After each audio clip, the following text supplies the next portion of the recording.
এরপরে দেখো আমরা রুম নিয়ে অ্যান্ড তারপরে ফ্রেশন আপ হয়ে তাড়াতাড়ি করে রেডি হয়ে কিন্তু বেরিয়ে পড়লাম, কারণ আমরা যেহেতু দুদিনই থাকবো তো তার মধ্যে আমাদের মোটামুটি যতটা পারবো কভার আপ করতে হবে। সো আমি এতটুকু সময় নষ্ট করতে চাই না।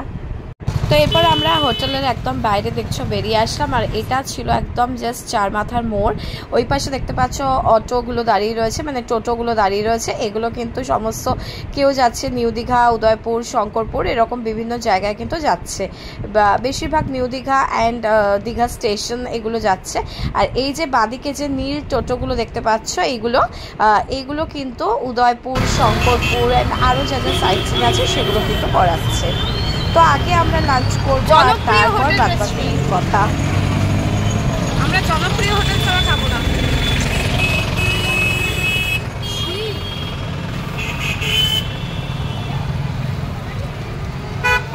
তো দেখো এখানে কত জমজমাট রয়েছে কিন্তু, আর আমরা এখন লাঞ্চের জন্য বেরিয়ে পড়েছি। তো এখানে প্রচুর পরপর দোকান আছে, তোমাদেরকে দেখাচ্ছি, রেস্টুরেন্ট আছে। তো চলো দেখি কোনটাতে খাওয়া যায়, কি খাওয়া যায়, তো তোমাদের সঙ্গে পরপর শেয়ার করবো। আর রাস্তাতে প্রচুর বাস, টোটো, অটো, গাড়ি সব কিছু দেখতেই পাচ্ছ পিছনে। তো চলো কোন রেস্টুরেন্টে যাবো সেই রেস্টুরেন্টে গিয়ে তোমাদের সঙ্গে দেখা। এরপরে দেখো এই চার মাথার মোড় থেকে আমরা গেলাম কিন্তু লেফট হ্যান্ড সাইডে। এখানে দেখতে পারবে যে সাগরিকা হোটেল আছে, সাগরিকা হোটেলের ঠিক আগেই রয়েছে মঞ্জিনিস অ্যান্ড তার পাশেই দ্রৌপদী রেস্টুরেন্ট। তো আমি তো ডেফিনেটলি সাজেস্ট করব যে দ্রৌপদী রেস্টুরেন্টটা তোমরা ট্রাই করো, কারণ এত ভালো খাবার কোয়ালিটি, নিট অ্যান্ড ক্লিন, তারপর এনাদের সার্ভিসও ভীষণ ভালো। সো আমি তো অবভিয়াসলি রেকমেন্ড করবো যে তোমরা যারা ওল্ড দীঘায় থাকবে ডেফিনেটলি দ্রৌপদী রেস্টুরেন্ট একবার ট্রাই করো। আমরা দুদিন ছিলাম, দুদিনই কিন্তু এখানেই খাওয়া দাওয়া করেছি, আমরা আর অন্য কোথাও কোনো দিকে তাকাইনি। মানে আরও অনেক রেস্টুরেন্ট ছিল কিন্তু আমাদের এতটাই পছন্দ হয়েছিল আমরা আর অন্য কোথাও যাইনি। তো আমরা রেস্টুরেন্টে চলে এসেছি, তো একটুখানি বসলাম, আগে একটু ঠান্ডা হলাম। আর এখানের অ্যাম্বিয়েন্সটা দেখে নাও, ভীষণই সুন্দর। আর এখানে এসি নন এসি দুটোই তোমরা পাবে সিটিং অ্যারেঞ্জমেন্ট। আর এসি হলে একটু এক্সট্রা চার্জেস তো জানোই তোমরা, এটা সব জায়গাতেই থাকে খাবারের ওপরে। আর নন এসি হলে একটু নর্মাল থাকে। তো চলো ভালোই, মানে একটু বেশি দিয়েও যদি একটু ঠান্ডায় বসে আরামে খাওয়া যায় তো সেটা বেটার। আর মানে আমরা ধরো ওই দেড়টা নাগাদ গেছিলাম, 1-1:30 নাগাদ, তারপরে কিন্তু প্রচণ্ড ভিড় হয়ে গেছিলো, পুরো ভরে গিয়েছিল। তো যাই হোক এখানে আমরা একটু ভিডিও শুট করে নিচ্ছি, আর আমার বরমশাই দেখে নিচ্ছে মেনু কার্ড, আর তোমাদের সঙ্গে একটু মেনু কার্ডটা শেয়ার করে দিচ্ছি। দেখো কিন্তু একদম রিজনেবল প্রাইসেই রয়েছে এখানকার সমস্ত কিছু মেনু। এখন এতটুকুই শেয়ার করছি, তোমরা চাইলে পজ করে দেখে নিতে পারো, আর বাদ বাকিটা আবার যখন রাত্রে মানে ডিনার করব তখন শেয়ার করে দেব। তো এখানে সমস্ত কিছু অ্যাভেলেবেল ছিল, চাইনিজ, বেঙ্গলি, নর্থ ইন্ডিয়ান সব কিছুই ছিল। তো আমরা তো দুপুরবেলা প্রথমেই মানে স্নান করে যে খিদেটা পেয়েছিল, সেই খিদের সময় কিন্তু একটু ডাল ভাত হলে খুবই ভালো হয়, সেই হিসেবে কিন্তু আমরা থালি নিয়েছিলাম। তো ফার্স্টে আমরা নিয়েছিলাম একটা ভেজ থালি, আর ভেজ থালির সাথে আমার বরমশাই আর আমার পুত্র নিয়েছিল মাটন কষা। আর যেহেতু আমি মাটন আর মাছ কোনোটাই খাই না, তো আমি নিয়েছিলাম এগ কষা। আর ওনাদের রেস্টুরেন্টের সিস্টেমটাও খুব ভালো, মানে তোমরা যখন থালি হিসেবে নিচ্ছ না তখন কিন্তু তোমরা আনলিমিটেড খেতে পারবে, মানে তোমরা যতটা ইচ্ছে ভাত নিতে পারবে, সবজি নিতে পারবে, ডাল নিতে পারবে, মানে কোনো ব্যাপার না। শুধু চাটনিটাই ওনারা একবারে দিয়ে যাচ্ছেন, ঠিক আছে? বাদবাকি সবজি, ডাল অ্যান্ড ভাত এটা কিন্তু তোমরা আনলিমিটেড ওখানে অ্যাভেল করতে পারবে থালি যদি নাও। তো আমরা যাই হোক থালি নিয়েছিলাম। তো দেখে নাও এখানে ফার্স্ট ডেতে লাঞ্চের দিনকে ছিল কিন্তু একটা ডাল, শাকের একটা চচ্চড়ি আর ঝিঙে আলু পোস্ত। আর এটা ছিল ভেজ থালি, এটার সঙ্গে ছিল পাঁপড় আর সালাদ। আর এরপর আমি বললাম যে ওরা কিন্তু মাটন কষা নিয়েছিল। তো খাবারের আমি বললাম যে কোয়ালিটি, কোয়ান্টিটি অ্যান্ড টেস্ট কিন্তু ভীষণ ভীষণ ভালো ছিল, হাইলি রেকমেন্ডেড যাকে বলে, খুব সুন্দর। আর সব থেকে ভালো লেগেছিল ওনাদের সার্ভিসটা।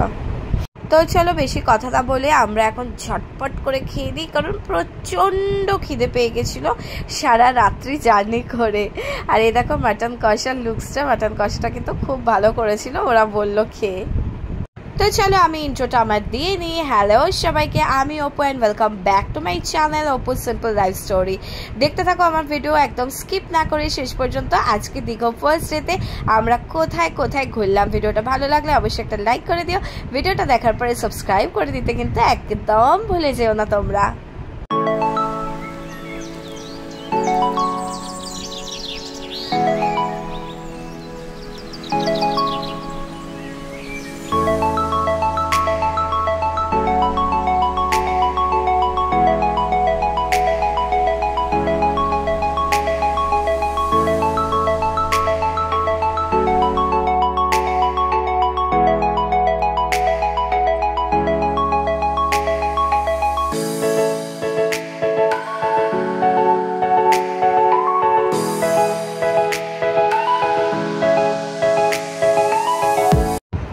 এরপর লাঞ্চ সেরে নিয়ে একদম মানে পেটটু পুরো ফুল করে দিয়ে আমরা কিন্তু বেরিয়ে পড়লাম টুকটাক সাইট সিন করতে। তো ওই যে অটো স্ট্যান্ডটা দেখলে বা টোটো স্ট্যান্ড যেটাই হোক দেখলে, ওই টোটো স্ট্যান্ড থেকে কিন্তু আমরা টোটো নিয়ে নিয়েছি। আর এই দাদাটা অসম্ভব ভালো ছিল, সমস্ত কিছু বলে বলে দিচ্ছিল আর গাইড করছিল খুব ভালো, আর খুব ভালো ঘুরিয়েছিল আমাদের। তো যাই হোক আমরা ঘুরেছিলাম কাজু উদ্যান, উদয়পুর সি বিচ, তালসারি, রাধাকৃষ্ণ মন্দির অ্যান্ড চন্দনেশ্বর টেম্পল। তো টোটোর দাদা চেয়েছিলেন 660। ওখানে কিন্তু রেট সমস্ত কিছু ফিক্সড রয়েছে, ওখানে রেট চার্ট রয়েছে। সো কোনো অসুবিধা নেই যে কেউ তোমাকে ঠকিয়ে নেবে বা কিছু। তো তারপরেও তোমরা একটু তোমাদের বার্গেনিং স্কিল দিয়ে বার্গেনিং করতেই পারো। তাতে যদি দেখো 20-30 টাকা কমে তো কমতেও পারে। তো চলো আজকের আমাদের ট্রাভেলটা শুরু করি। আর সবচেয়ে সুন্দর নিউ দীঘাতে যেটা হতে চলেছে যে জগন্নাথ ধাম, পুরীর মন্দিরের আদলে একেবারে পুরীর মন্দির। আর দেখো এটা হচ্ছে এন্ট্রান্সের গেটটা, মানে জাস্ট অসাধারণ, মানে ভীষণ সুন্দর। কিন্তু এটা হচ্ছে মেবি এই বছরই রথের দিনকে এর উদ্বোধন আছে, ওপেনিং হবে। তারপরেও কাজকর্ম বাকি থেকে যাবে, সেগুলো চলতে থাকবে, বাট ওপেনিংটা কিন্তু রথের দিনই হয়ে যাবে। এটাই কিন্তু আমাদের ওখানে টোটোর যে দাদা উনি কিন্তু বললেন। আর দেখো কি সুন্দর মন্দিরটা লাগছে দেখতে। তো ভাবছিলাম যে আর কয়েক মাস পর গেলেই ভালো হতো, একবারে মানে জগন্নাথ দেবের মন্দিরটাও দেখে নিতে পারতাম। তো এই হচ্ছে নিউ দীঘার বিখ্যাত জাহাজ বাড়ি। তো এখানে এই জাহাজ বাড়ির আশেপাশেও কিন্তু প্রচুর ভালো ভালো হোটেলস রয়েছে, তোমরা চাইলে এখানেও থাকতে পারো। আর এরপর যেটা ছিল আমাদের ফার্স্ট ডেস্টিনেশন, সেটা হচ্ছে কাজু উদ্যান। তো আমি যখন ছোট ছিলাম, বা আরেকবারও আমরা এসেছিলাম যখন আমার ছেলে খুবই ছোট ছিল, বছর 3 বয়স ছিল বা 2.5 এরকম ছিল। তো তখন কিন্তু আমরা এই কাজু উদ্যানটা আসিনি, তো ওই ছোটোবেলাতে এসেছিলাম, তারপর কিন্তু এই এখন দেখলাম। তো আমি কিন্তু অনেক বছর পর দীঘাতে আসলাম, তো আমার খুবই ভালো লাগছিল। কাজু বাগানটা এত বছর পর দেখলাম, এখন খুব সুন্দর পরিষ্কার পরিচ্ছন্ন নিট অ্যান্ড ক্লিন করে দিয়েছে। আর এরপর দেখো তোমাদেরকে কাজুর মানে যে ফলটা সেটাও দেখাবো। এই দেখো এখানে যে লাল লাল রঙের হয়ে রয়েছে, এটাই হচ্ছে কাজুর ফল। আর কাজুটা হচ্ছে কিন্তু অ্যাকচুয়ালি বীজটা, মানে আমি জানতাম যে কাজুটাও মানে ফল, যেহেতু আমরা বলি dry fruit, but not that, এটা কিন্তু বীজ। এই ফলের মানে মেন ফলের বীজটা আমরা খাই কাজু বাদাম। উদয়নারায়ণপুর। দেখো এদিকটা হচ্ছে উড়িষ্যা আর এই দিকটা হচ্ছে আমাদের বেঙ্গলের।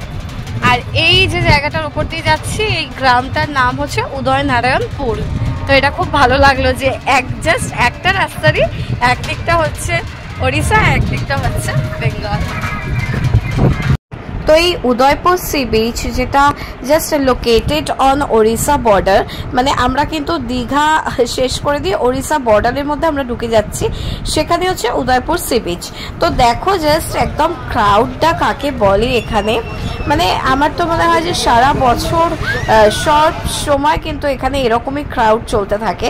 আর সবচেয়ে যেটা ভালো লাগলো যে রাস্তার দুদিকে এরকম সারি সারি কিন্তু রকমারি জিনিসপত্রের দোকান রয়েছে, মানে সেটা বাচ্চাদের ছোটদের খেলনা থেকে শুরু করে মহিলাদের জিনিসপত্র অ্যান্ড নানা রকমের স্যান্ডেলস, ক্লগস, সানগ্লাসেস, এভরিথিং কিন্তু এখানে পাওয়া যাচ্ছে। অ্যান্ড বাই চান্স যদি তোমরা সি বিচে বিচ ওয়্যারও নিয়ে আসতে ভুলে গিয়ে থাকো তো তোমরা কিন্তু এখান থেকেও কিনে নিতে পারবে। আর এটা আমি দেখলাম মানে নিউ দীঘাতেও বলো ওল্ড দীঘাতেও বলো খুব সুন্দর সুন্দর বিচ ওয়্যার কিন্তু রয়েছে, সেট রয়েছে। এই যে দেখতে পাচ্ছ এগুলো কিন্তু সব বিচ ওয়্যার, মানে তুমি এগুলো পরে কিন্তু সমুদ্রে স্নান করতে পারবে। এছাড়া নানা রকমের ব্যাগ, ছোটো থেকে খেলনাপত্র, এই সমস্ত কিছু তো রয়েইছে। আর এরপর যেটা দেখে আমি একটু অবাক হলাম সেটা হচ্ছে উদয়পুর সি বিচটা না এতটাই ম্যানমেড হয়ে গেছে আর খুব নোংরা লাগলো আমার দেখে, অপরিষ্কার হয়ে গেছে। কারণ কি এই যে সি বিচের মধ্যে একটা মিনি গোয়া টাইপ অফ বানানোর চেষ্টা করা হয়েছে আর এখানেই কিন্তু সমস্ত ছোট ছোট দোকান অ্যান্ড এখানে বসে তুমি মাছ ভাজা এই সমস্ত কিছু খেতে পারবে, যদিও এগুলো কিন্তু খুব একটা হাইজেনিক নয় আমার মতে মনে হয় এটা। তো আমরা সেজন্য একেবারেই ট্রাই করিনি। তো এখানে অনেকেই কিন্তু খাচ্ছেন, এনজয় করছেন। তো এখানেই সবাই খাচ্ছেন, এখানেই সবাই নোংরা ফেলছেন, মানে এই জিনিসটা না আমার ঠিক ভালো লাগলো না। যে একটা সমুদ্রের যে একটা অপার সৌন্দর্য, একটা সি বিচ, বালি পেরিয়ে গিয়ে সমুদ্রে নামবো, সেই ব্যাপারটা কিন্তু নেই। দেখতেই পাচ্ছ যে কত দোকান আর এখানে সকলে বসে বসে কিন্তু খাবার দাবারই খাচ্ছেন বেসিক্যালি। আর এখানে কিন্তু এই তোমার স্কুটার বা বাইক রাইডিংও রয়েছে, সেটাও তোমরা সি বিচ ধরে করতে পারো। আর স্নানও করছেন অনেকে, তবে আমার দেখে না মানে খুব একটা ভালো লাগলো না। ওই যে বললাম একটু অপরিষ্কার অপরিচ্ছন্ন লাগলো, ভীষণ কোজি। আর এরকম জায়গাতে না দেখবে স্নান করে মজা লাগে না। তো যাই হোক আমরা একটুখানি ভিজিট করে নিয়ে ওখানে কিচ্ছু খাইনি, কারণ আমি বললাম যে আমার মতে হাইজেনিক মনে হয়নি। তো আমরা কিন্তু আবার রিটার্ন করলাম টু আওয়ার টোটো। তো এখানে আমরা খেয়ে নিলাম একটু রিফ্রেশ হওয়ার জন্য ডাবের জল, খুব মিষ্টি ছিল ডাবের জল খুব মিষ্টি ছিল। তো এটা খেয়ে আমরা রিফ্রেশ হয়ে আবার রাস্তার দুধারের সারি সারি দোকান দেখতে দেখতে টোটোতে চলে আসলাম। আর এরপর দেখো আমরা হোটেলে চলে এসেছিলাম, সেটা আর শেয়ার করিনি। তারপর বিকেলবেলায় গেলাম ওল্ড দীঘার জাস্ট ফেমাস সি বিচ মার্কেটে। কি নেই এখানে, আর যেটাই দেখবে মনে হবে সব নিয়ে চলে আসি। মানে নানা রকমের ব্যাগ থেকে শুরু করে এভরিথিং, মানে খেলনাপত্র, গিফট আইটেম, সমস্ত কিছু। তো তোমাদের সাথে জাস্ট অল্প একটুই আজকে শেয়ার করলাম, বাকিটা দেখাবো তোমাদের নেক্সট ভিডিওতে। ঠিক আছে, নেক্সট ভিডিওতে পুরো মার্কেটটা আমি দেখানোর চেষ্টা করব। সঙ্গে থেকো, ততক্ষণের জন্য টাটা বাই বাই, দেখা হবে নেক্সট ভিডিওতে।